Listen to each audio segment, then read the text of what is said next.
Hello everyone, good morning, good afternoon, good evening, depending upon when you are watching this video lecture. In the earlier session, we discussed about section 30 and 31 of the Income Tax Act, which give deductions in respect of the expenditure related to rent, rates, taxes, repairs and insurance for building, as well as repairs, insurance and other expenses related to machinery, plant and furniture. After that, we started the discussion on section 32, that is depreciation allowance or expenditure in the form of depreciation which is allowed as deduction under section 32. In that, key points to be noted were, first of all, under Income Tax Act, depreciation is calculated not on a asset by asset basis but on a block of assets basis, and the method of depreciation that has to be followed for computation has to be always written down value method only. And different rates of depreciation have been prescribed in the Act. Of course, this list is not exhaustive. There are so many other assets. We don't need to really go through all of them. So at least some of the important assets we have listed there. I hope you all have by hearted that list. You have to remember the rates of depreciation applicable for different types of assets according to that table. And also, what is a block of assets? We have discussed that it is a group of assets falling within a class of assets in respect of which the same percentage of depreciation is prescribed. And the methodology of computation of written down value also we discussed, where you have to start with the opening WDV, add the assets purchased, acquired during the previous year with a proper segregation of assets which are put to use for less than 180 days and assets put to use for 180 days or more. And from that, deducting the sale proceeds of the assets which have been discarded, sold, demolished, whatever happened during the previous year, the sale proceeds have to be reduced from the total of opening WDV plus purchases. Then what we get is depreciable amount at the end of the year, and on that depreciable amount, the rates of depreciation as prescribed in the Act have to be applied for the purpose of computation of depreciation, and that has to be reduced, whatever we calculated. That depreciation has to be reduced from the depreciable amount so that we get depreciated value at the end of the year, which will become the depreciated value at the beginning of next year, and this story continues year after year. That is a way of computing depreciation under section 32 of the Income Tax Act. But naturally a question comes, why this 180 days is important? Yes, it is very important. The date of purchase and the date when it is put to use is very important, because if an asset is put to use for less than 180 days, only half of the normal depreciation shall be allowed as deduction. Whatever the rate prescribed, on that rate, half of that only will be allowed as deduction if that asset is put to use for less than 180 days during the previous year in which it was acquired. After that, every year, full depreciation will be anyway provided. For the first year, when it was acquired, we have to check whether it was acquired and put to use for 180 days or more or not. And by the way, the date of sale is immaterial, that is irrelevant. Whatever the date on which the asset might be sold from that block, that sale proceeds have to be just reduced from the opening WDV plus purchases, irrespective of the date of sale. These are the very crucial aspects related to the topic, concept and provision related to depreciation. But another important point also comes, while calculating the WDV of a block of assets, what has to be considered is actual cost, and that actual cost of the assets has to be added when we use this calculation for computation of written down value. After the opening WDV, the actual cost of the assets has to be added to that opening WDV. If the assets are purchased, there is no big deal about actual cost. Actual cost means whatever the cost of purchase is, that itself will become actual cost. But under multiple circumstances, different situations, the actual cost may not be just that simple.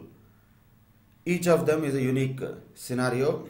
So the discussion related to how to compute actual cost under different situations also becomes very important when we compute the WDV for the purpose of computing depreciation under section 32. So the actual cost, whatever is the amount that has to be considered as actual cost of the assets which are acquired during the previous year, how to compute that, how to take that under different scenarios. Each of the points is a different situation. First scenario is naturally the one where we just purchase the asset. There is no problem. Then what is actual cost in relation to the purchase? Purchase price. Whatever the purchase price of the asset is there, that will be the actual cost. But is it only purchase price, or will there be any other things also that will be included in that actual cost? That is what is important. Of course, the cost price of the asset will be there anyway, that is the actual cost, plus interest and bank charges related to the loan which was taken for the purchase of the asset. So if there was any loan that is taken for the purpose of purchase of asset, interest or bank charges on such a loan shall be capitalized. But again, a point has to be noted. Up to what period that interest has to be capitalized? Till the asset is put to use, not the entire interest. Asset is purchased, let us say it is put to use immediately. And if it is just a purchased asset, there will not be no interest or bank charges that will be added to the cost of the asset. However, if the asset is purchased and there is a loan that was taken for the purchase of that asset and there is an interest on such loan, and there is a time period between when it was purchased and when it is put to use, then the interest related to the pre-acquisition period or the pre-installation period shall be capitalized. Capitalized means what? It shall be added to the cost of the asset. So that is one more important point to be noted, that is interest. We can call it as pre-acquisition interest or pre-installation interest that should be added to the cost of asset. So what happens to the interest after the asset is put to use? It will be as usual like any other revenue expenditure that will be allowed as deduction separately. It will not be added to the cost of the asset. So once again, the concept of capital expenditure and revenue expenditure becomes very important. The interest which is related to the loan taken for the purpose of purchase of the asset prior to that asset being put to use is a capital expenditure. Hence that should be capitalized. Hence that should be added to the cost of the asset. Post the installation, post the asset is put to use, it is a revenue expenditure. So it will not come here. It will be naturally charged as any other normal expenditure, and of course is allowed as deduction separately. So that is a point related to interest. And not only that, if there are any expenses incurred to bring the asset to site, all expenses incurred for bringing the asset to the current condition and location before installation, all of them have to be added. Like what? Carriage inwards, loading and unloading charges, installation charges, all these things will be incurred before the asset is installed, before the asset is really put to use. So if those are the things which were incurred before the asset is put to use, all of them will be added to the actual cost of the asset. That is a point to be noted. Of course, we have to also understand when we talk about fixed assets need not be always purchased. They can be constructed also. Imagine a particular company is constructing its head office building. Head office building construction takes a lot of time. So all the expenditure that is incurred for the construction of that building till that building is put to use will be considered as the cost of that building. That is the actual cost of such fixed asset. So fixed assets may be purchased also, may be even constructed also. But logic what we have to keep in mind is every expenditure that has been incurred for the purpose of bringing the asset to the current condition and location has to be considered as part of actual cost of that asset. That is the first and foremost and important point to start with. Of course, if there are any other expenses to facilitate the use of assets, something like repairs and modification prior to the use of asset to make it workable. Examples these are. Prior to is very important. Once the asset is put to use, all the expenses incurred later, if any repairs expenditure is incurred later, that is not a capital expenditure. That cannot be added to the actual cost. But if any repairs expenditure is incurred or modification expenditure is incurred prior to the asset being put to use, that will be naturally of capital nature. Hence, that will be capitalized, which means that will be added to the actual cost of the asset. Something like training expenses of the staff before the use of the plant. Once again, before the plant is put to use, if any training expenses are incurred for the staff so that they will understand how to use this machinery and all.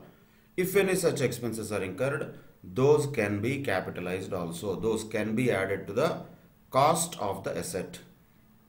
Not only that, any expenditure on the essential construction work. Naturally, if there is any construction work related to the plant and machinery or other buildings, that should be capitalized. Say for example, cold storage rooms or cooling towers, etc. These all things have to be capitalized because those are all capital expenditure. Simple logic is those are capital expenses. So naturally they have to be capitalized. Capitalized means they have to be added to the cost of the asset. And not only that, if at all there is any expenditure in relation to the insurance, power and fuel, once again incurred before the commencement of the business related to this asset, that shall be capitalized. Expenses before the commencement of business are not allowed as deduction. We know that already from the basic concepts. But what can be done if there is any expenditure related to the assets before commencement of business, like an asset was insured already and for test run, trial run, etc. maybe some power was consumed, maybe some fuel was consumed, then that is all part of the actual cost of the asset. One common point if you observe in all the points is all the expenses we are talking about as capital expenditure, which should be capitalized, which should be included in the actual cost of the fixed assets, is always incurred prior to the asset being put to use, prior to the installation of the asset. That is an important point. Post installation, post put to use, post commencement of business, every expenditure like this. For example, insurance of the machinery. Of course, already there is a section 31 for that. If it is insurance for building, there is section 30 for that. Those are all revenue expenses. Post commencement of business. Prior to commencement of business, no. That is not revenue expenditure. That is a capital expenditure. Hence, that can be added to the actual cost of the fixed assets from that date onwards when the business has been commenced. That is a normal situation of where an asset is purchased by the SSE or acquired, constructed by the SSE. That is a point to be noted. First point. Second point. Interest related to any period after the asset is first put to use cannot be included in actual cost. Why is that? Just now as we discussed, because it is revenue expenditure. So what should we do? That will be normally treated as deduction separately. It will not be added to the actual cost of the asset. So that is not a capital expenditure. Hence it will not be added to the actual cost of asset. Simple. Then some other cases particularly, say for example, there was some traveling that happened, expenditure incurred on traveling for purchasing of the depreciable asset. Is that part of the actual cost? Answer is yes, it is. Let us say some of the technical managers of the company have traveled abroad before they purchased their assets, and their traveling expenses in relation to the acquisition of that asset shall also form part of actual cost. Once again, why? Because it is also a capital expenditure. So the judgment here has to be always whether that expenditure is incurred prior to the installation of the asset or not. Is that related to the activities which have been helpful in bringing the asset to the present condition and location or not? If yes, that is a capital expenditure, then that has to be added to the actual cost. If no, then that is a revenue expenditure, and if it is a genuine expenditure, definitely it will be allowed as deduction under any other section. So that has nothing to do with the discussion on actual cost if it is a revenue expenditure. So that is a first point to be noted related to assets which are acquired by purchase or construction within the organization. Now let us look at some other variety situations, and let me give a important guidance at this point of time. If you understand all the points we have here, we are talking about actual cost at the juncture of where we are discussing about depreciation, section 32, computation and all. We are going to discuss many different variety situations. These situations will repeat in capital gains also. Situations will repeat. The treatment, requirement, why is it useful, that will be different. But situations will repeat. So we have to be very clear about multiple situations, what happen, and again all of them are logical. There is nothing to by heart in this. Just simply if you understand the logic, that is enough. But each situation is unique. What are the situations which are possible to be faced in computing the actual cost? Let us take one such case like gift or inheritance. That means SSC did not purchase the asset. He got it just like that from somebody as a gift, or inheritance. From his ancestors he got an asset. Like that it happened. Inheritance need not mean only that. It could be from any other way also, succession also. Anyway, the asset has not been purchased by the SSC. He got it just like that, Phukat mein. Just like that he got it. Then how much will be actual cost? Question comes, because he did not purchase. If he purchased, we know actual cost. Okay, boss, he purchased for 10 lakhs rupees. Actual cost is 10 lakhs, no problem. But now he did not purchase only. He just like that got the asset. He acquired the asset, that's all. So variety situation. In that situation, what should be taken as actual cost for the SSC? That is something which the law should clarify us. Otherwise, normally speaking, it looks like actual cost of that asset for SSC is 0. Because he did not pay anything. But is it correct? No. 0 cannot be the actual cost. What will be the actual cost? The WDV of the asset in the hands of the previous owner will be considered as cost of acquisition. That is the law. That is the provision related to this scenario where asset is acquired by way of gift or inheritance. What will be the actual cost in the hands of the successor, recipient of that asset? The current SSC, that will be the written down value for the previous owner. In other words, understand this logic. Whatever the written down value of the previous owner was there, that was the ending point for the previous owner. Now that becomes the starting point of the current owner, though he did not pay a penny for acquiring that asset. In other words, this transaction itself is as good as not really identified in essence. The story of the asset is just continuing. Story of the asset has not stopped. Only thing is it has changed hands. Earlier, some other previous owner was claiming depreciation, and after claiming depreciation for so many years, there was some WDV in his hands. That will be the starting point for the current owner. Then the story continues once again. That will be considered as actual cost or cost of acquisition for the current owner who got the asset, who acquired the asset free of cost, like a gift or inheritance. So, what is the actual cost in that case? WDV in the hands of previous owner. That is one variety situation which has to be remembered separately. It is not a normal scenario. That's a unique situation. Normally asset purchased means purchased, that's all. There is no big deal in that. But what we are looking at in this discussion on actual cost, not just the normal situations. There are separate situations, different situations. Now, let us skip the next point and go to the next point. We will come back to the building point later because it is similar to the another point. But let us look at variety situations first.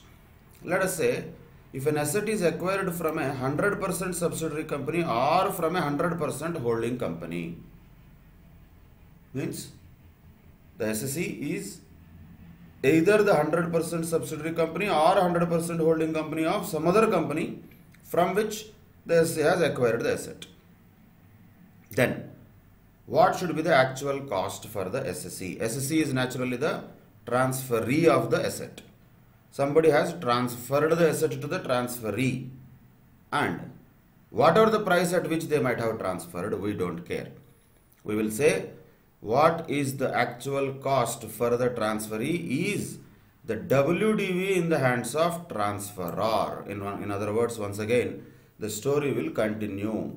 When the asset got transferred from 100% subsidiary company or holding company to its 100% holding company or subsidiary company, then the WDV in the hands of transferor will continue to be the cost of acquisition for transferee. Why is that? Now imagine a situation like this. Why is that? Let us say there is a subsidiary company, just an example, vice versa is also possible. Let us say there is a subsidiary company and a holding company. Naturally, we are talking about 100% subsidiary company and 100% holding company. If that is the case, when there is a 100% subsidiary company or 100% holding company, one company might be in profits, other company might be in losses. Quite possible. The one company which is in profits want to show its profits to be low, which naturally will be the objective of any SEC, so that they can reduce their income tax liability. So what that company can do is, they can create a transaction in such a way that the loss-making company or less profit-making company will transfer the asset to the more profit-making company at a very huge amount, which not really is the actual value of that. Let us say there is a holding company and a subsidiary company, and the subsidiary company is a loss-making company, just for understanding purposes, not necessarily it will be, it is only like an example. Let us consider this. One of the companies is a loss-making company. So let us just take a simple example. H is their holding company, subsidiary company. In our example, subsidiary company, a small company, whatever it is a loss-making company. Holding company has a lot of profits, which it wants to actually show lesser. So what it will do is, subsidiary company will sell an asset to the holding company. Sell an asset to the holding company.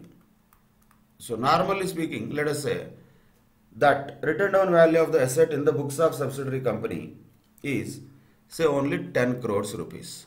And subsidiary company will sell the asset to the holding company, let us say, at 50 crores rupees. So simply what happened?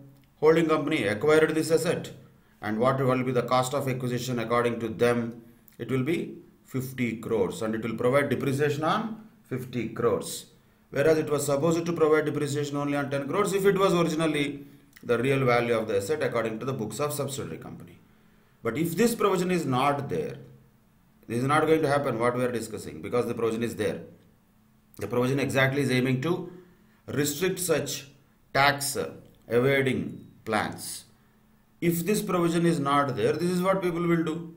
One of the subsidiary companies or holding companies will sell the assets to the other company at a very higher price. Okay, fine, subsidiary company made a profit of 40 crores, no doubt. It made a profit of 40 crores because it already has a lot of losses. This profit will be just set off against those losses. Ultimately, there may not be much impact on the tax liability of subsidiary company. There is no problem for subsidiary company. It doesn't have to pay any higher tax because already it has losses, sufficient losses. That's what might be the scenario here, example we are talking. If that happens, subsidiary company is not paying any tax because of its losses, and even though it made a profit of 40 crores from this transaction, okay, that is not a profit, business profit, that is a capital gain, definitely, but still, in spite of that, income is income, 40 crores income that was made by and earned by subsidiary company, still it will not have much impact on the tax liability of subsidiary company because of its already high losses. But what happened to the holding company? It has already high profits. What it is doing now? Let us say if this is a plant and machinery. Normally 15% depreciation means they were supposed to claim a depreciation of only 1.5 crores on this 10 crores worth of machinery what they got from Yes Limited.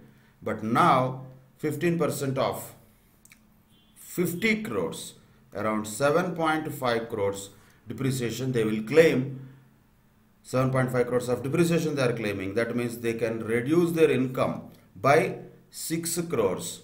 And just imagine the 30% tax rate. They are saving a tax of 1.8 crores. For actually there is no transaction. Because both are anyway same. Legally they are different. Holding company is a different legal entity. Subsidiary company is a different legal entity, no doubt. But essentially what? Essentially both are same because they are having 100% holding and subsidiary relationship. That means Income Tax Act almost for its provisional purposes recognizes holding company, subsidiary company as if they are one and same. That means once again substance over form prevails in income tax. It will not look at only the legal form. Yes, legally speaking, one company sold something to another company, nothing wrong in that. Both are separate legal entities, nothing wrong in that. But why they did that, how they did that? To avoid the tax that might do that. That is why, to stop all these type of possibilities, there are many possibilities similar to this, vice versa also.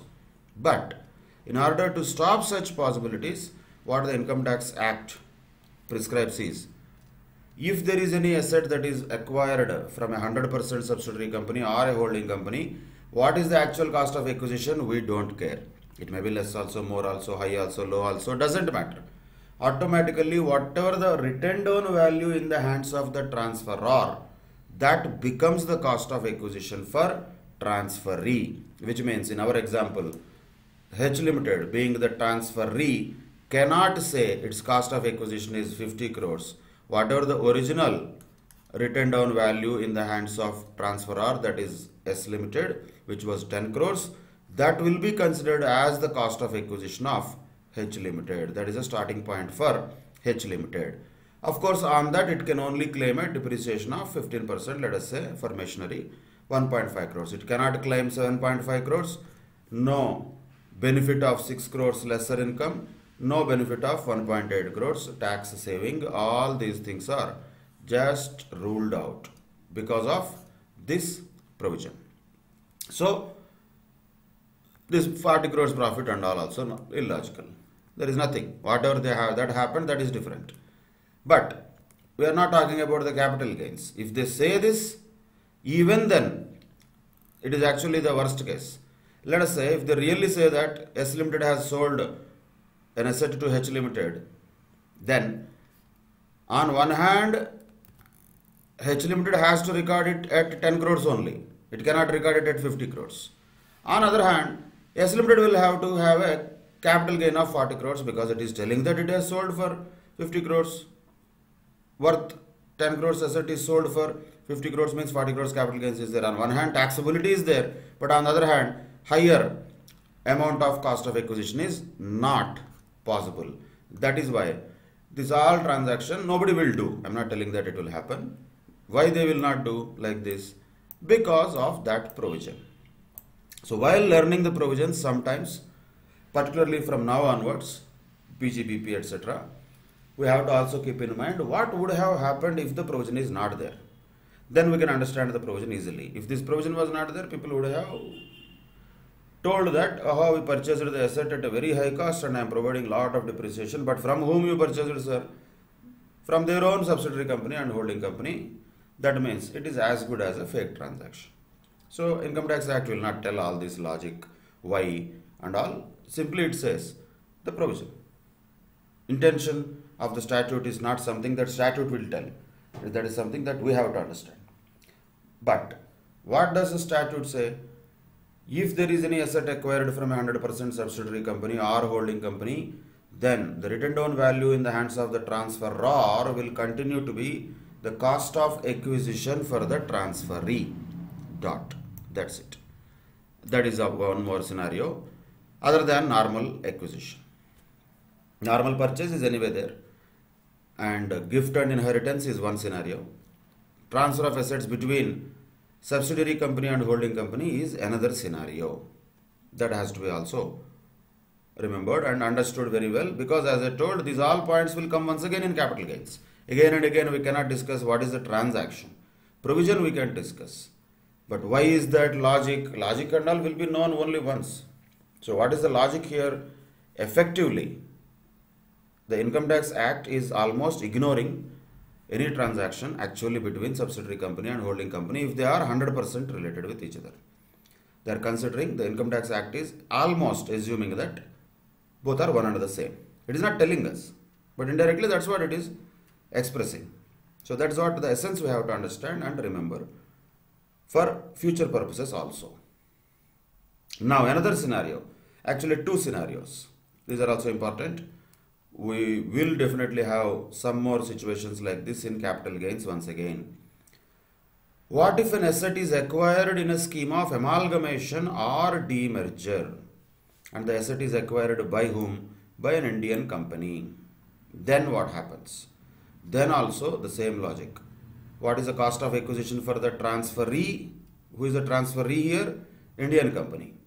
That cost of acquisition of any of such assets which were acquired in the scheme of amalgamation or demerger by an Indian company who is the transferee, that shall be nothing but the written down value in the hands of transferor. So logic is once again the same, but the transaction is not the same. What is the transaction here? The transaction is amalgamation. Okay, there are separate definitions for this in the Income Tax Act. More than definition, we need to understand what does it mean, amalgamation. Amalgamation could be related to many types. All those things we don't have to distinguish as far as Income Tax Act is concerned. So let us take an example here. A Limited has purchased the business of B Limited, or A Limited purchased the business of B Limited, or you can call it A Limited acquired B Limited. So who is the transferor and transferee here? That we have to be clear. When A Limited purchased the business of B Limited, who will acquire the assets? A Limited will acquire the assets. Of whom? B Limited. So who is the transferor of the assets? That is B Limited. And who is the transferee of the assets? That is A Limited. Parties have to be clearly identified in a transaction. So in a scheme of amalgamation, A Limited acquired the business of B Limited, which means B Limited has transferred its assets to A Limited. This is what happened. Now what the provision is saying is, whatever the written down value of the assets which were there earlier prior to amalgamation in the books of B Limited, they will continue here. The story once again continues. That itself becomes the cost of acquisition or actual cost for A Limited. How much money A Limited has paid to B Limited, that we don't care. That can be a higher amount, lower amount, whatever amount, doesn't matter.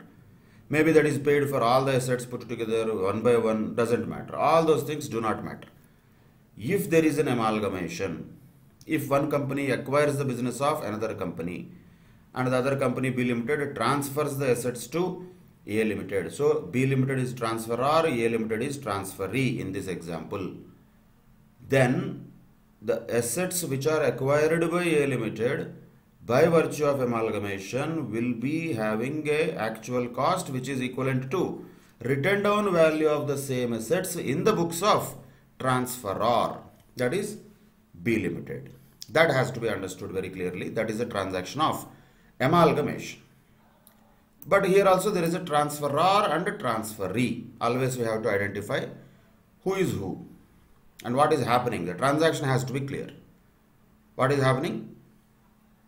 Here B Limited has transferred the assets to A Limited, and as per Income Tax Act provisions, whatever the written down value of B Limited will continue to be the actual cost of A Limited. Once again, if you observe, the story is continuing. The asset story is not broken.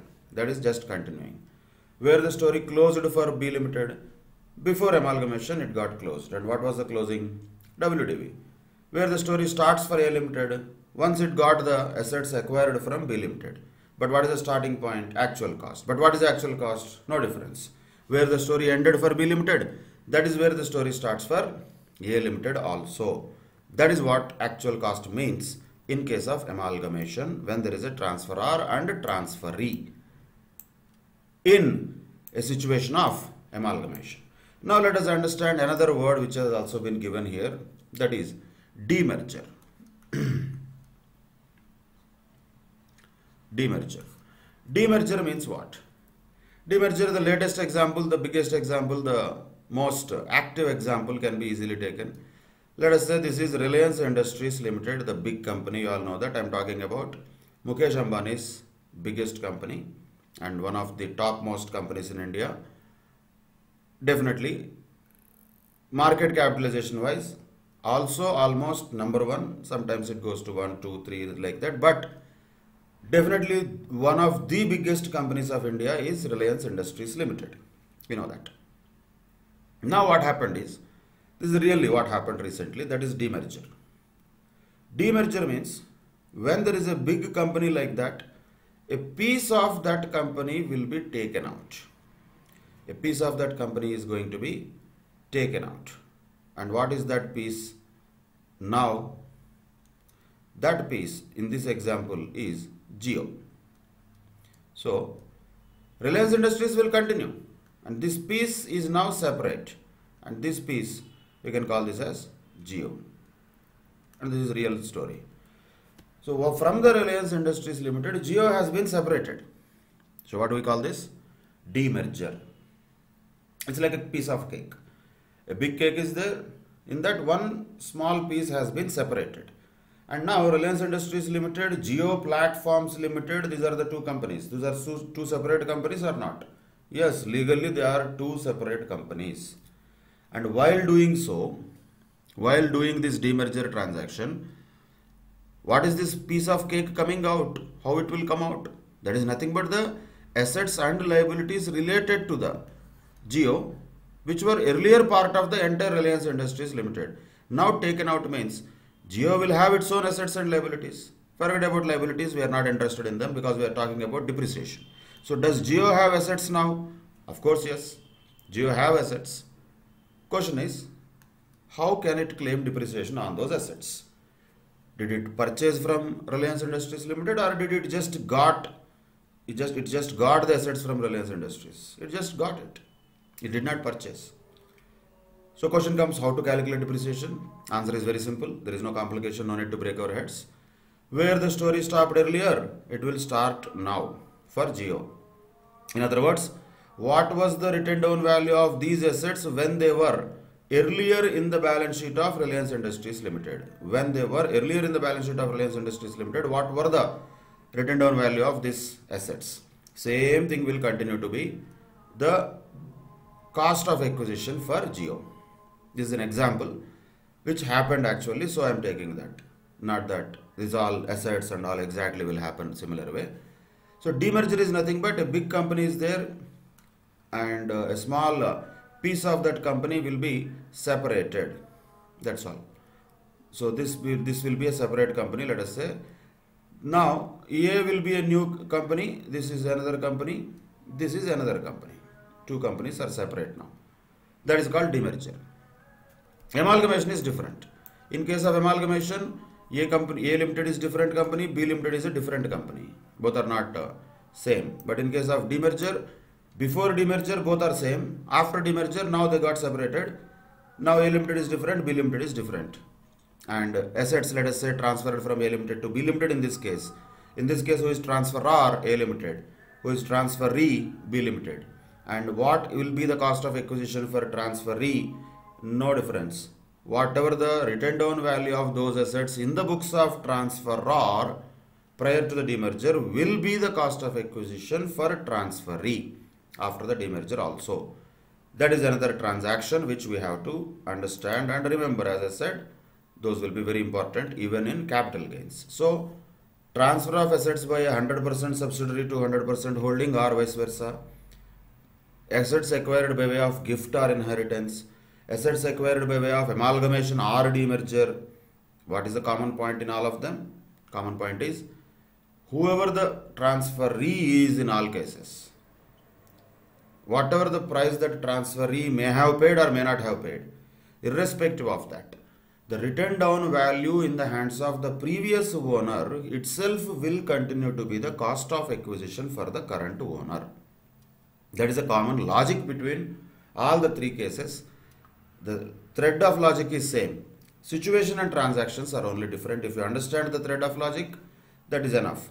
All cases will be able to easily understand and easily apply, not only in PGBP, even later in capital gains. That's it.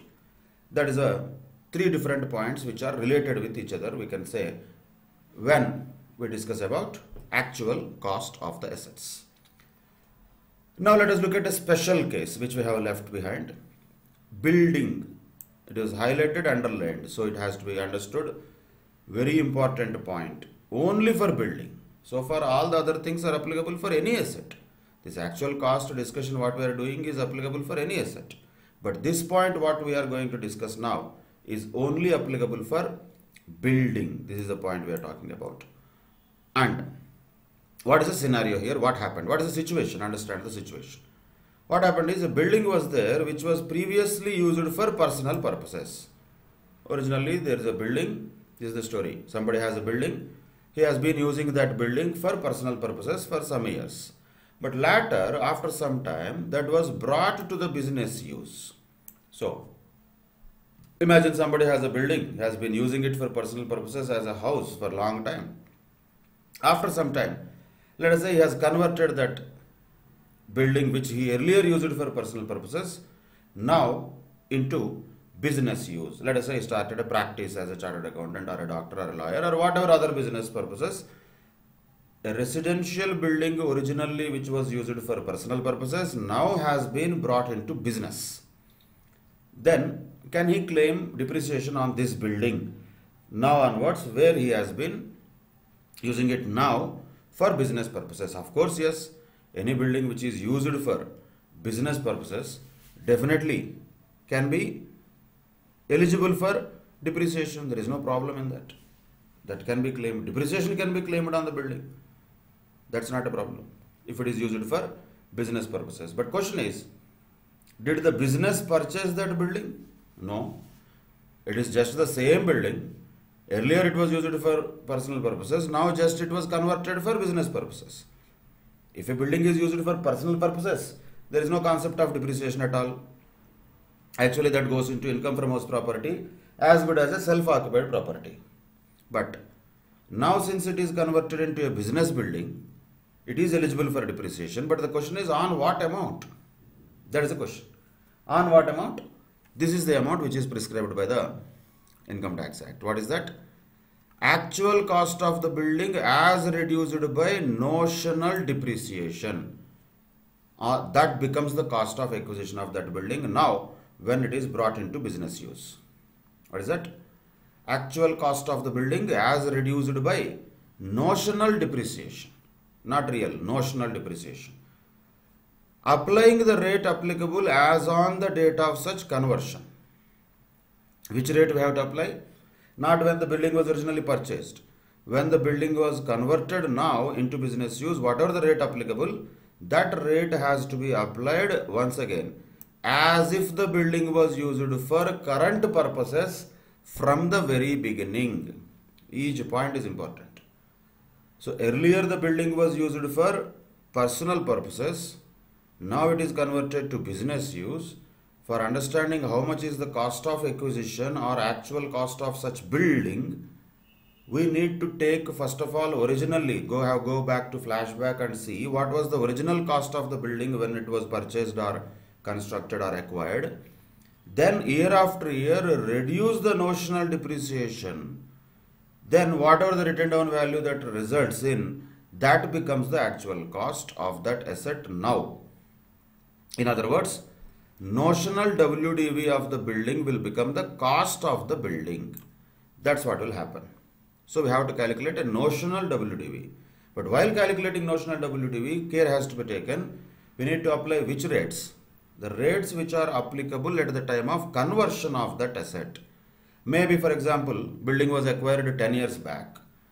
And then the rates of depreciation as per Income Tax Act then might be different. Maybe there were changes now according to the latest rates of depreciation for the current year. So which rate should we apply if a dilemma comes? There is no dilemma. The rates which are applicable at the time of conversion only shall be applied. When it was acquired, what were the rates according to that year's Income Tax Act? No need to look at that. That is first point. Second point is very important. We have to assume that as if the building was used for current purposes from the very beginning. From the very beginning, as if it is used for current purposes means what? It has to be deemed that has been used for business only all these years. Though it was used actually for personal purposes, current purpose means business use. We have to assume that it has been used for business purposes. In other words, for understanding purposes, should we provide 5% rate of depreciation or 10% rate of depreciation, sir, is the question. Because residential buildings 5%, commercial buildings, we know that rate of depreciation on buildings is 10%. Answer is, we have to provide 10% rate of depreciation only. Why? Because that is the rate of depreciation for commercial usage. But no, it was not used for commercial usage now since beginning. That is why the law is telling, Baba, you have to consider as if the building was used for current purposes from the very beginning. That is an assumption. But the law is saying that you have to take that assumption because we are talking about notional WDV. We are calculating notional depreciation. So what we have to just assume is, okay, this building was purchased on so and so date, and since then it was used for business purpose only. It is all not reality. We have to assume that. So we have to apply that rates only which are related to commercial property, which is 10%.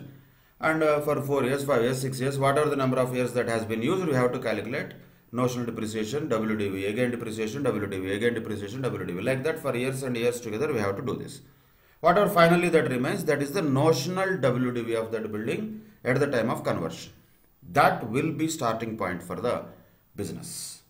That becomes the cost of the building for the business. Business has not purchased it, only just earlier residential usage building is now converted into commercial usage. In that case, the provision is very clear. Notional WDV shall become the cost of the building. That's a very important point. And why I said very important is not just for calculational purposes. Anyway, bits will be there. MCQs can be asked from this.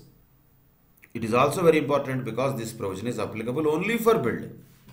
He will give an asset has been purchased. Let us say a car was purchased by so and so Mr. Suresh 4 years back, and after 4 years, now in the previous year he has converted that car for business purposes. So what will you do? People seriously will calculate notional WDV and all that and get 0 marks. Why? Because this provision is not applicable for a car, sir. This provision is not applicable for any other asset. This is applicable only for building. Only means only. That's all. In all other cases, whatever the asset originally purchased price is there, that itself will be the cost of acquisition. No notional depreciation, no notional WDV for other assets. Be very careful. Conversion of personal assets into business assets, notional depreciation is applicable only and only for building. Many people have done wrong answers just by applying this provision unnecessarily. Don't do that. That is a very important aspect because of that. So gift inheritance, subsidiary holding, amalgamation demerger, all three one side. Building previously acquired and used for commercial purposes, now converted to business use is a different scenario.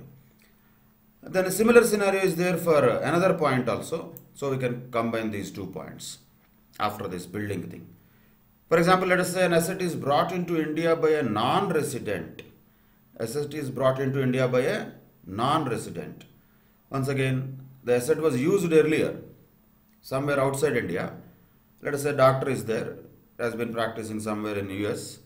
He has some medical equipments while he was practicing in US. He used them for 4 or 5 years, and now he is bringing those medical equipments along with him to India because he wants to start a practice in India. He starts and brings those equipments in India and uses them for his profession. Example I am telling.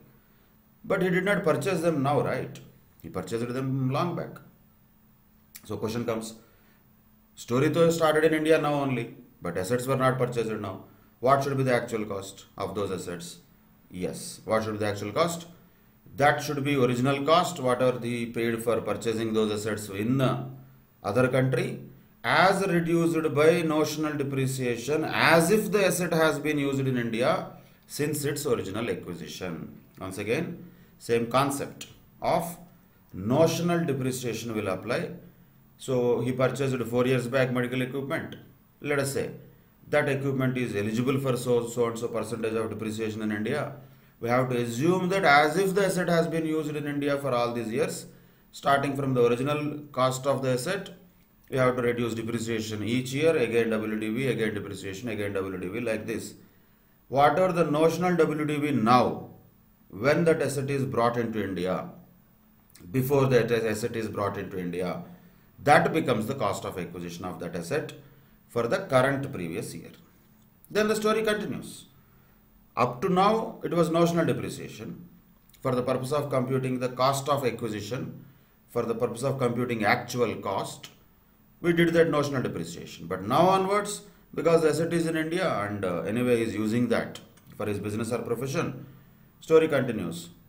There will be depreciation in India and WD will be calculated, real depreciation will be calculated in this year onwards. So the logic of these 2 points is one and the same. If a building has been converted from personal building to a business building, or an asset is brought by a non-resident to the India, then logic is same in both cases. What is the result?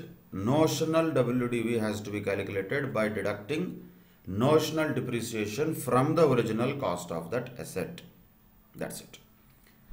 Other points are there just to be noted also. Let us say if there is any cost of the asset met by the government in the form of a subsidy, grant or reimbursement, what should we do? What is the big deal in that? Original cost is there. Let us say you want to purchase an electric vehicle.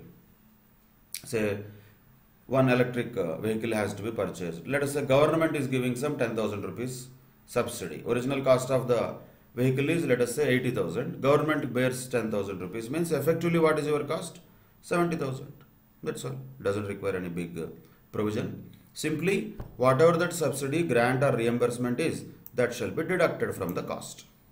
Actual real cost after the deduction of subsidy, grant or reimbursement only will be considered as actual cost. The name itself is actual cost. So that itself can be applied in such cases where any grant was received from government. And another situation is also there, as we discussed in general, though we are yet to discuss the detailed provisions of 35 or 35 AD, but by now we should know what is the speciality of 35 or 35 AD. Both the cases, capital expenditure can be also claimed as deduction 100%. That means there is no depreciation possible on that. How can you claim deduction twice on the same amount? When an asset is purchased, let us say for scientific research, 1 crore rupees worth of asset is purchased. How much deduction can be claimed in section 35? 1 crore is already claimed. So you want to claim some more depreciation on that also? No. How is it possible? So not possible. Same way if an asset is acquired for a specified business, as specified in 35 AD, capital expenditure can be allowed as deduction. You already claimed full deduction. Depreciation though is only some percentage of the actual cost. But already when you claimed 100% deduction in section 35 or 35 AD, it doesn't make any sense to provide any depreciation. That is why the actual cost of all of them can be taken as 0. That is another logical point that also we should remember. Means no depreciation under section 32 if SSC has already claimed a deduction under section 35 or 35 AD. Same amount cannot be deducted twice under different sections. Not possible. That means actual cost of such assets shall be taken as 0. These are the variety situations related to actual cost of the asset computation. But very important point is also there which will be useful in problem solving. If any asset is acquired by payment of cash more than 10,000 rupees to a person in a day, then such payments shall be ignored while computing the actual cost. As you all are aware, the government has been discouraging the cash transactions since long time, and in continuation of that, any cash payment of more than 10,000 rupees to any person in a day for acquisition of the asset, if it is made, that shall be just ignored. Means what? It will not be forming part of actual cost. But still it is really paid. Doesn't matter. The Act says no, you cannot include it in the actual cost. Means you will lose the benefit of depreciation, because you are making a cash payment of more than 10,000 rupees to one person in a day. That one person in a day is also important. We are talking about per day 10,000 rupees. So what happens if a person is paid exactly 10,000 rupees for each of the 365 days? Then there is no problem. There is no problem. That is okay. But if it is paid more than 10,000 rupees in one day, then that will not be included in the cost of the asset. So, acquisition happens. If at all it happens, any asset has to be purchased. If at all the SSCs want to purchase and claim depreciation, simply speaking, what is the essence of this provision is, was you have to pay by check, account pay check, or bank draft, or bank transfer, NEFT, RTGS, whatever you do, whatever the online payment transfers you do, but not cash. What happens if cash is paid? That is as good as a null and void transaction for the purpose of 32. In reality, what is it? We don't care.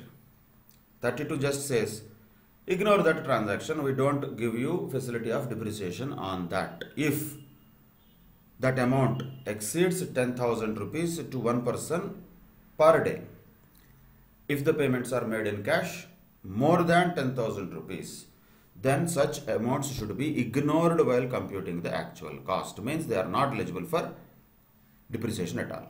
Then a question might come, sir, if you pay 15,000 rupees to purchase, let us say some SSC says, okay, he has purchased a table worth 15,000 rupees and paid in cash.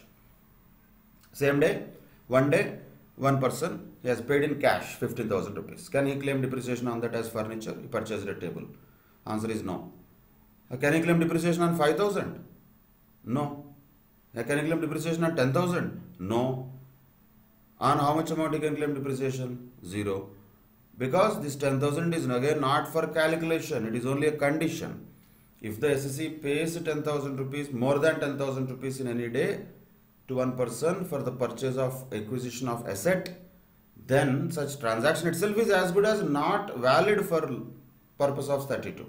We just ignore the transaction. SSC may say, Arey, I don't know, 15,000 rupees I paid in cash. No problem. You paid in cash, you got the table, but you cannot get depreciation. No, that is not allowed. So, okay, practically what is the loophole here? Okay, if the same SSC purchases the table of 15,000 rupees from one of the furniture companies, furniture dealers, and if he pays 10,000 rupees one day, 5,000 rupees another day, no problem. No problem. Or if he pays 8,000 rupees one day, 7,000 rupees another day, no problem. He can consider entire 15,000 rupees as cost of acquisition. But in one day, he cannot pay more than 10,000 rupees to a person in cash. So basically, these all things are to discourage cash payments. From that also, I will take loopholes and use cash payments. There are people who do that. Let them do that. We don't need to worry about that. That will anyway happen. For every provision, there will be some loophole. Some people will be always there to search for that and use them for their own benefit. If they are interested in that, let them be. Let us not be interested in that. Let us be interested in the provision of what the Act is saying. If any payment is made for purchase or acquisition of any asset more than 10,000 rupees to one person in a day in cash, other than by way of account pay, check, draft, bank transfer, etc., then such transaction itself is as good as not happened in the eyes of Income Tax Act. Means such payments will be ignored while computing the actual cost. That is the point to be noted here. These are various points, very important things to be noted related to actual cost. Once we have actual cost, where that will be useful? That is useful here in step 2, where we have to add the actual cost of the assets to the opening WDV, what was there at the beginning of the year. How to calculate actual cost? Under normal circumstances, there is no big deal. Purchase price itself is actual cost.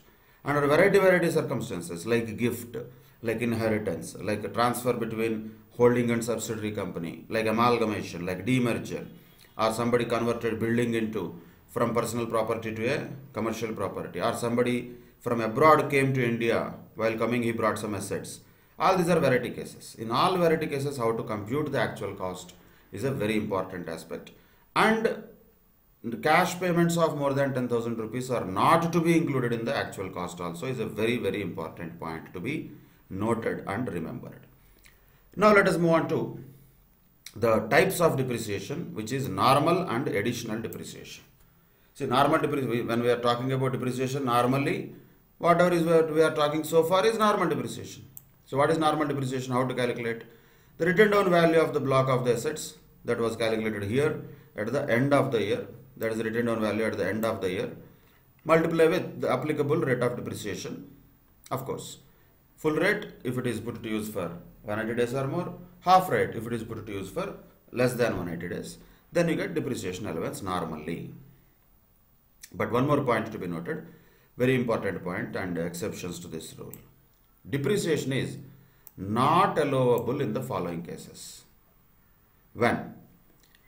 If the block of assets is having a WDV that is empty on the last day of the previous year, means the block of assets is not there, it is empty, means all assets are sold.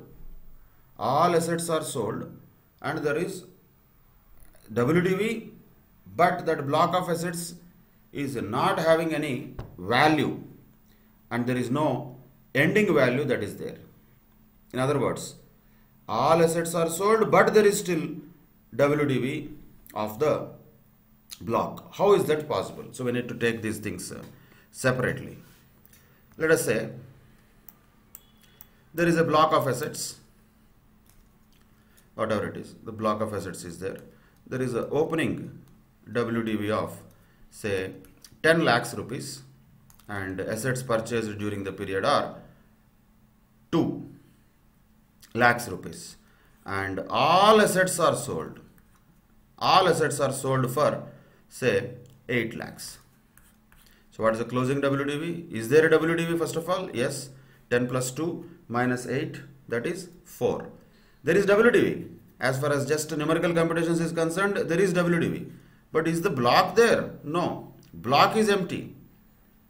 It has a WDV, but it is empty.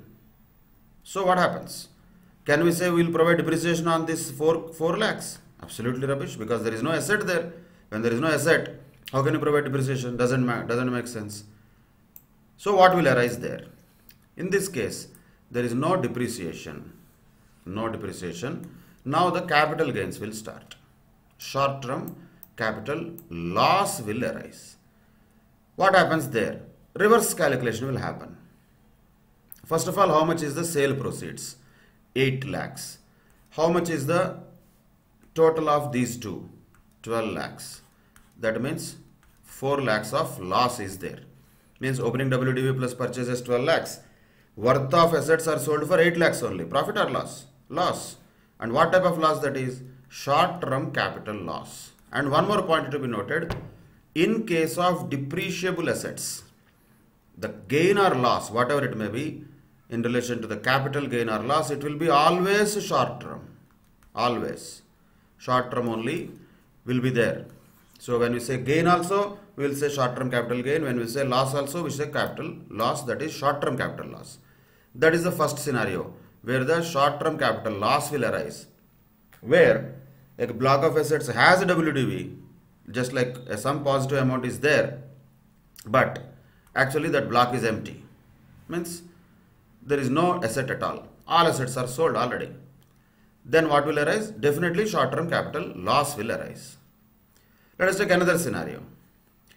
If some of the assets have been sold, the block is not empty, but it has no WDV. How is it possible? Read it carefully. Some of the assets are only sold, not all assets are sold. Only some of the assets have been sold and the block is not empty. Means only some of the assets are sold, right? The block cannot be said empty. But it has no WDV. How is it possible? Quite possible. Let us take the same example. Let us say 10 lakhs rupees was the opening WDV of the block. Say assets purchased are 2 lakhs rupees and this assets, the entire block, or if not entire block, some of the assets, not entire block, some of the assets are only sold. Let us say for 15 lakhs. Then what is the closing WDV? Minus 3 lakhs. Does it make sense? Once again, no. There cannot be negative WDV because here we can say there is no WDV. Negative means as good as not possible. Means this situation also does not warrant depreciation. In the first scenario also there was no depreciation. Though there was WDV, there was no depreciation. Why? Because block was empty. And in that scenario, short-term capital loss has arisen. In this scenario, there is no WDV at all. Negative means as good as no. That doesn't make sense to have a negative WDV. So, in this case, what will arise? Let us understand naturally. Reverse calculation. Sale proceeds are 15 lakhs. What is the cost originally? That is opening WDV plus purchases 12 lakhs. Means what in this case? 3 lakhs of short-term capital gain has arisen. That will arise in this case. When this will happen? When the sale consideration is more than the value of the block. That is when this will happen. Though there is some assets remaining in the block, still the WDV has not remained. So no depreciation on that. But short-term capital gain will emerge out of that. That is one scenario. Of course, the same scenario can be applied to if all the assets have been sold and it has no WDV, then also there will be short-term capital gain. Logic is still the same. Only difference is, earlier we said only some of the assets are sold for 15 lakhs. Now let us say all assets are sold for 15 lakhs. Still anyway, there will not be any WDV. So still calculation will be same. How much is sale proceeds? 15 lakhs. By selling all assets. What was the cost of them? 10 plus 2, 12. What is the short-term capital gain? 3. So as far as these 2 points are concerned, B and C are more or less similar. Only difference between them is in point B, some assets are sold. In point C, all assets are sold. But one point common in them is there is no WDV at the end of the year. Why is that? Because the sale proceeds of the assets related to that block are more than the opening WDV plus purchases. That's all. On the other side, the earlier scenario, first case, where short-term capital loss will emerge, where all assets are sold, but still there is some WDV because the assets are sold for an amount lesser than opening WDV plus purchases. That means short-term capital loss will arise in that scenario. So first case short-term capital loss and other two cases short-term capital gain. Very, very important point. You can easily understand why also, because it is covering two heads at the same time. PGBP is also covered, capital gains is also covered. But once again, point to be noted, for depreciable assets, capital gain or loss will be always short term. That's a very important point to be remembered. Then, some other situations can also be given in the examination questions. What if there is some amalgamation, demerger or reorganization of the business? Sometimes it might happen. For example, there is a change in the ownership of the business. Anything can happen. Ownership of the assets can change, right? So that can happen due to succession, amalgamation, business reorganization or demerger. Whatever the reason may be, the assets have changed hands.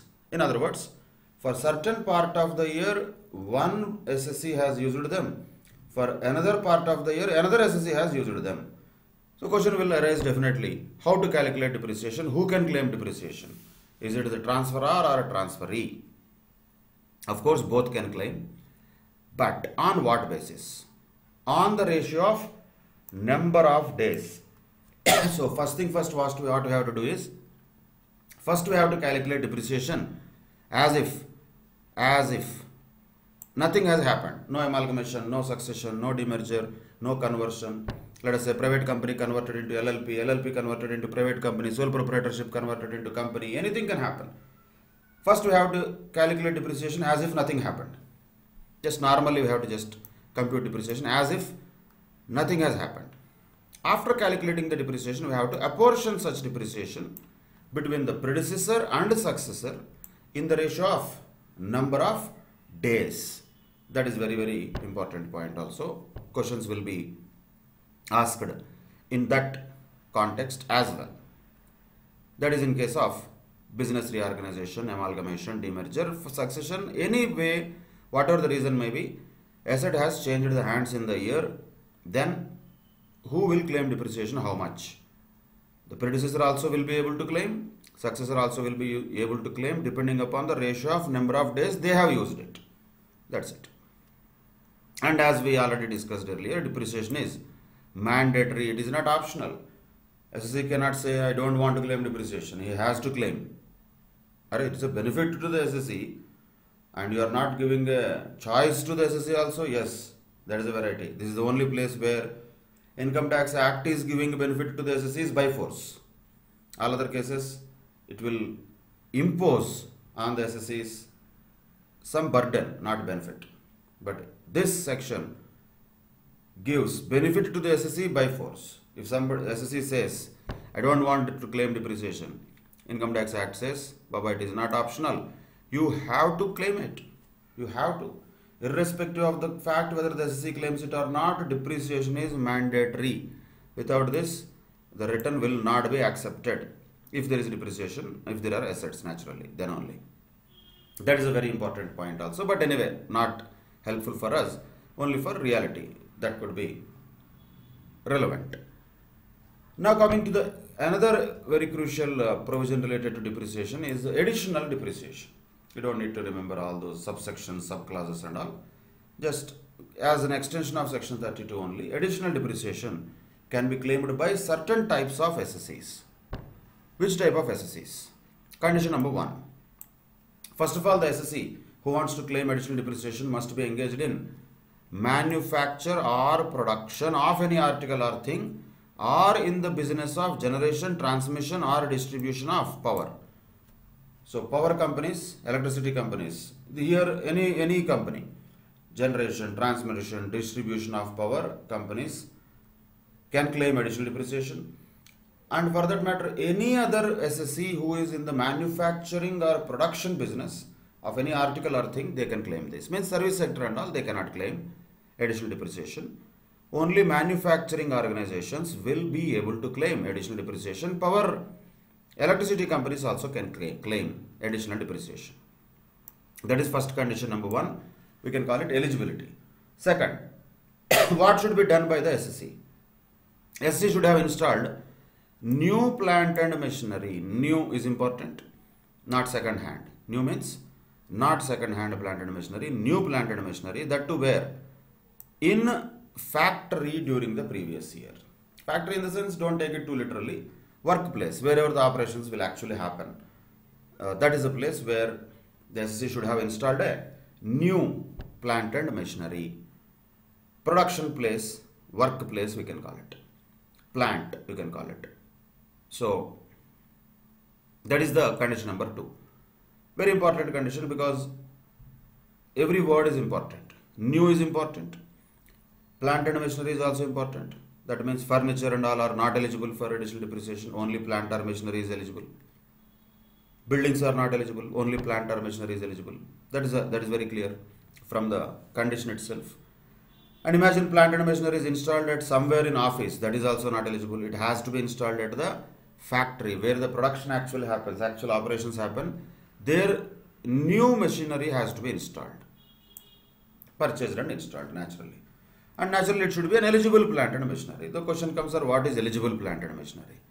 Simple, anything which is acquired after 31st March 2005. You don't need to remember that date. It is not required much. That will be eligible for additional depreciation. So that is called eligible plant and machinery. Point is not that. Point is very important, is which are not eligible for additional depreciation. What assets are not eligible for additional depreciation is very important. Other than them, remaining assets are eligible naturally. So simply speaking, the additional depreciation is that which can be claimed by the manufacturing or production SSCs, or those who are in the business of electricity. And if they installed and purchased new plant and machinery and installed them at the factory, they can claim additional depreciation. But what assets are those on which they cannot claim additional depreciation? These are the assets, you have to remember them. Ship and aircraft, no, they cannot claim additional depreciation, though that will fall under the definition of plant and machinery. Still no vehicle at all. Then for that matter, actually any vehicles also, office appliances and vehicles, any vehicle, not only ship or aircraft. Let us say SC purchased a car. Can he claim additional depreciation on that? No. No, he cannot. Other office appliances, vehicles, no, they are not eligible. Building not eligible, furniture not eligible, only plant and machinery is eligible. Even if that plant and machinery is old plant and machinery, then also it is not eligible. In other words, second-hand plant and machinery is not eligible, only new plant and machinery is eligible. What if the plant and machinery is installed in office premises or any residential accommodation or guest house? No, that is not eligible because already the condition number 2 says it should have been installed at the factory, not in office. Let us say a computer is purchased and installed in office. No, it is not eligible for additional depreciation. A printer is purchased and kept in office. No, it is not eligible for additional depreciation. Air conditioner is purchased and kept at the guest house of the CEO. No, it is not eligible for additional depreciation. Like this, these are the assets which are not eligible for additional depreciation. Also, if there is any plant and machinery already which is eligible for 100% deduction, like what? Once again, section 35 or 35 AD gives SSC is an option and SSC is a choice and definitely facility to get 100% deduction on capital expenditure. Already when you got 100% deduction, there is no question of depreciation also, there is no question of additional depreciation also. Intangible assets cannot be claiming additional depreciation also. These are the assets which are not eligible for additional depreciation. Very important list, you have to remember that. So conditions related to claiming of additional depreciation are very, very important. And of course, additional depreciation is not available if the plant and machinery installed is sold in the same year.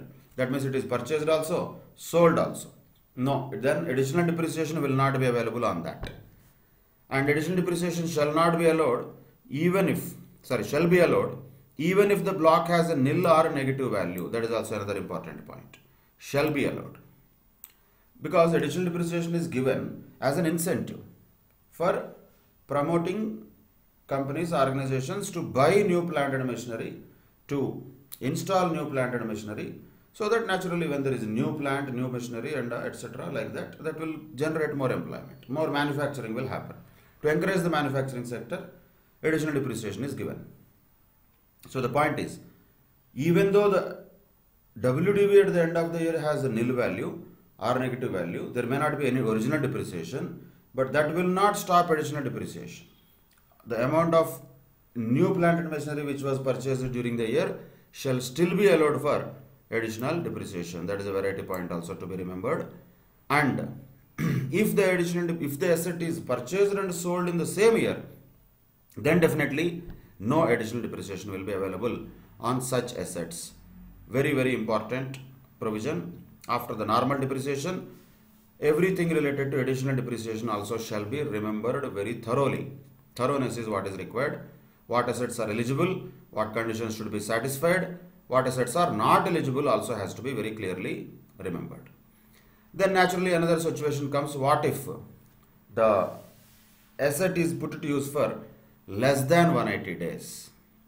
Then situation will be different. And additional depreciation can be allowed only in the first year. It is not year after year. Only first year, in the year of acquisition, installation of plant and machinery, not afterwards. It is a one-time deduction. Normal depreciation every year can be claimed. Additional depreciation can be claimed only once, when a new plant and machinery is installed during the previous year. Afterwards, there will not be any additional depreciation. However, there is another point here. If the asset is put to use for less than 180 days in the first year, then what? Then only half of the additional depreciation will be allowed in that year. Remaining half can be claimed in the succeeding year. That is also a very important point. In problems it will come. Means what? If the asset is put to use for, new asset which has been purchased, it is put to use for less than 180 days, we are talking additional depreciation. Huh? Normal depreciation is separate. Don't mix that. Additional depreciation can be claimed also half of the additional only. Normally, how much is the additional depreciation? If you look at this, 20% is the rate of additional depreciation which is normally applicable. If the asset is put to use for less than 180 days, what is the rate of additional depreciation? 10%, means half of that. Then what happens to the remaining 10%? No problem. That can be claimed in the succeeding year. So only in that case, additional depreciation is claimed in 2 years. That too, half. but entire amount of additional depreciation is still the same. That is 20% of the cost of acquisition of new plant and machinery which has been installed at the factory. That is about computation of additional depreciation with rates of 20% if the asset is put to use for 180 days or more, and 10% if the assets are put to use for less than 180 days. Now there is one more special scenario here. If the asset that has been acquired and put to use is in relation to an undertaking of any enterprise which is manufacturing or producing any article or thing on or after April 2015, but where is that? In any backward area notified by the central government in the states of Andhra Pradesh or Bihar or Telangana or West Bengal. In these 4 states, not everywhere, in the backward areas as notified by the central government. What are the backward areas, sir? There is a big list of that. Why do you want that? We don't want that. That is not required for us. All that we need to know is the provision, that's all. Which backward areas are there in Bihar? How do we know them? Why do we know? We don't need that. In reality, yes, that is important, but not for us.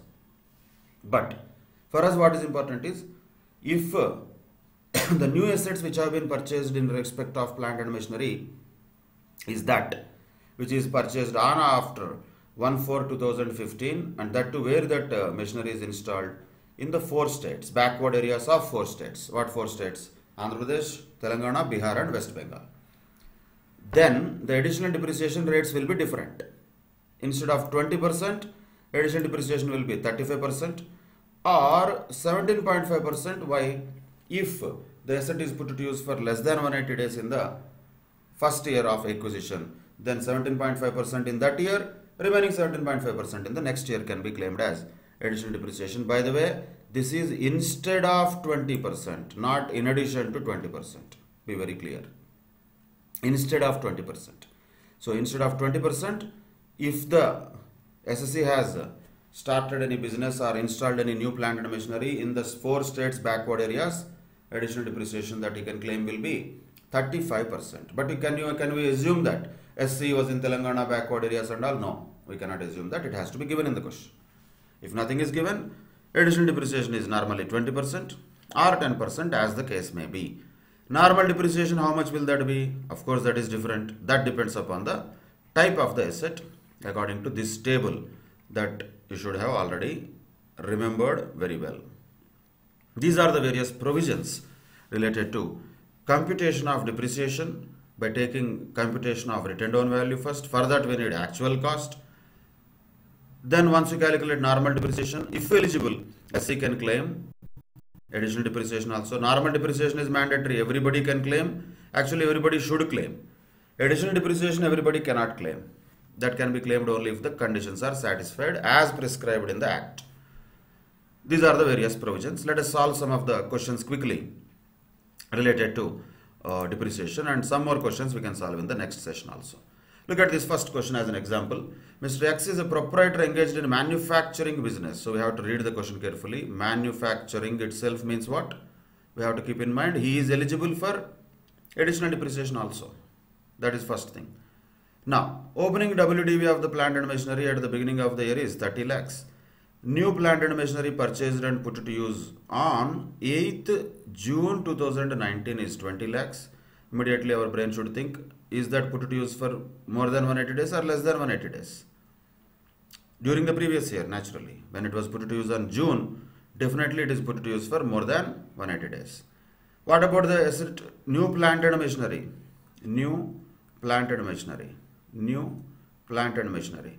But this is acquired, that 20 lakhs was acquired on 8th of June. Date may not be relevant for us, but relevant is whether it is put to use for 180 days or not. Yes. So full depreciation is allowed on that 20 lakhs. What about this? This 8 lakhs is acquired. Asset of worth 8 lakhs is acquired on 15th December. Is it put to use for more than 180 days? No, definitely not.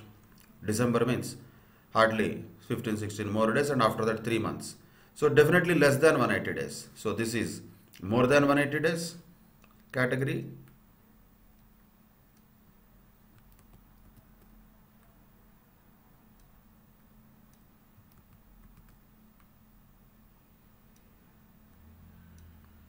this is less than 180 days category.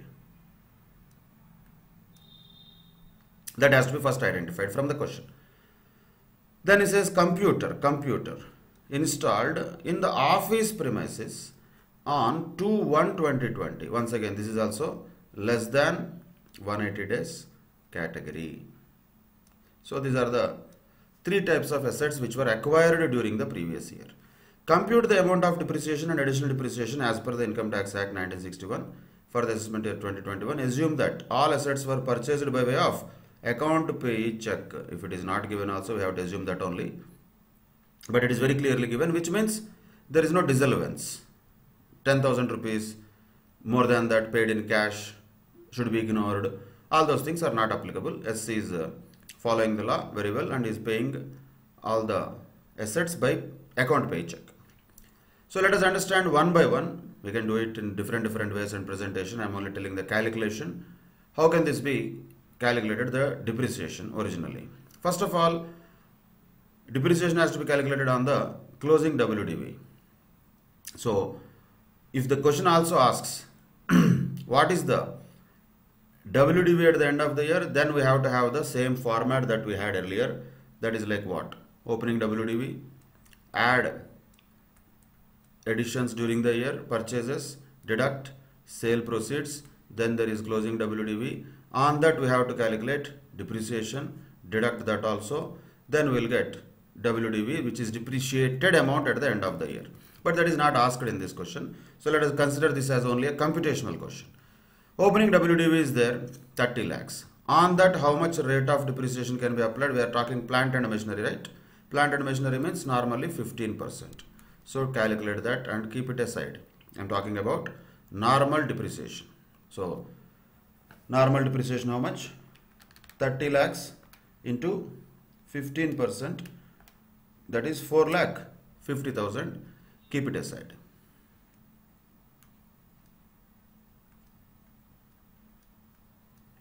$4,50,000. Then new plant and machinery purchased. Once again we have to be very clear. When we are calculating normal depreciation, we should not think about additional depreciation and vice versa. Our brain has to be very clear and only focused on what we are calculating. We will come to the additional depreciation later. First let us focus on normal depreciation. Plant and machinery purchased and put to use for more than 180 days. Is it eligible for full depreciation for the year? Of course, yes. How much is that? Again, 15%. So 20 lakhs into 15% means how much? 3 lakhs. So that is also another eligibility of depreciation under section 32, 3 lakhs. Okay. Then what about this other plant and machinery put to use for less than 180 days? That will be eligible for only half of that. That means instead of 15%, it will be eligible for only 7.5%. So 8 lakhs into 7.5%. That comes to 60,000. Then computer normally eligible for 40%, because it is put to use for less than 180 days. It will be eligible for only 20%. So 3 lakhs into 20%. Half of 40% is 20%. So 20% is there. That is also normal depreciation, comes to another 60,000. So finally speaking, what is the total of normal depreciation that can be claimed? 750,000 plus 60,000 plus 60,000. Total is 8,70,000.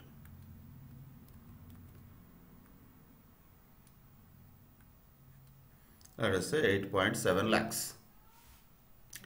8.7 lakhs is the total normal depreciation. First you have to do that. Additional depreciation, when we come to that, we will come to that. So 8.7 lakhs is normal depreciation, fine. Now comes additional depreciation. Additional depreciation, how much can be claimed? On what it can be claimed? Can it be claimed on opening WDV? No. It is only claimable on new assets which are purchased. That too only plant and machinery.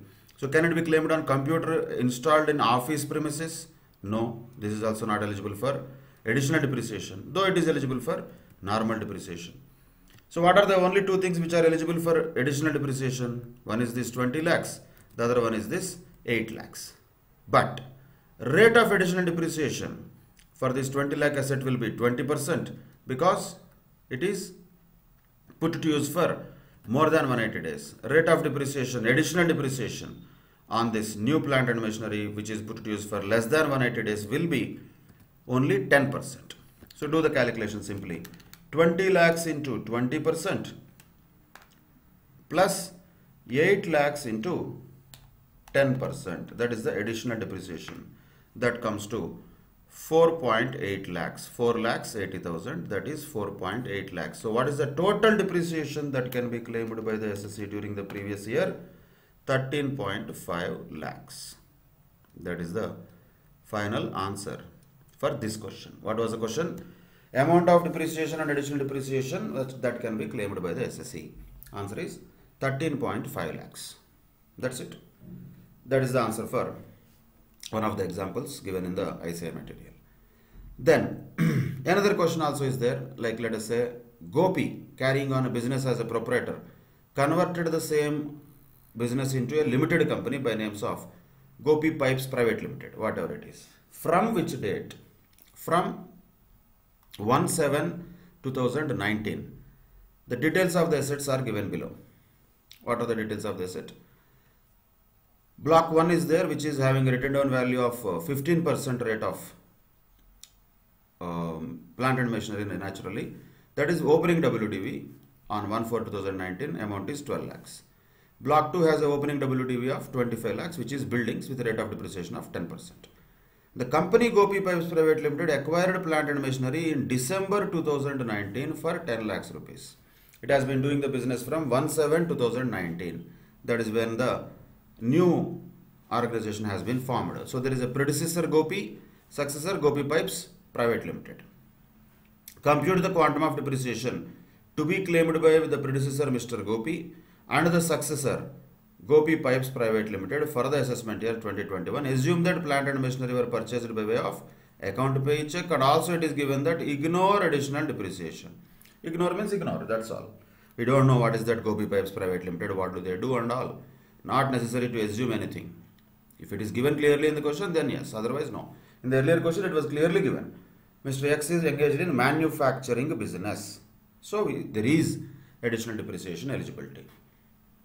Here, clearly given, ignore additional depreciation. So ignore, simple. So what is this case here we are talking? Reconstruction, reorganization, amalgamation, demerger, whatever the name it is. The asset has been used by two SSCs in the same previous year. How to calculate depreciation? By apportioning the amount of depreciation on the basis of number of days of usage.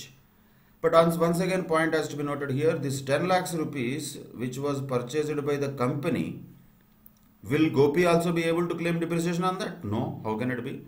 Because only the successor directly purchased it. So the question of apportionment does not arise for that 10 lakhs. Only on what question of apportionment arises? About these two things question of apportionment arises. We have to calculate depreciation as if nothing has happened. First calculate depreciation. On 12 lakhs, 15% means how much? 1,80,000. On 25 lakhs, 10% rate of depreciation on the opening WDV, that is 2,50,000. Total is 4,30,000.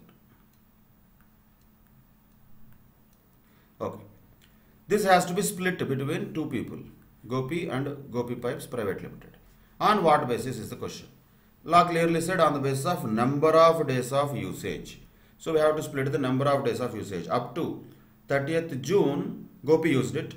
From 1st July onwards, Gopi Pipes Private Limited used the assets. So up to 30th June means how many days? Calculate that. 30 days in April, May 31, June 30 means 91 days. The assets were used by Gopi. And once again, be clear, how many days the assets were used by the Gopi Pipes Private Limited? 275 days. Why? Because 2020 is a leap year. Because of that, you have to be careful there also. So distribute this 4,30,000 in that ratio. That's all. How much will that be for Gopi and how much will that be for Gopi Pipes Private Limited? For Gopi, how much will that be? 4,30,000 into 91 divided by 366. That comes to around 1,06,913 approximately.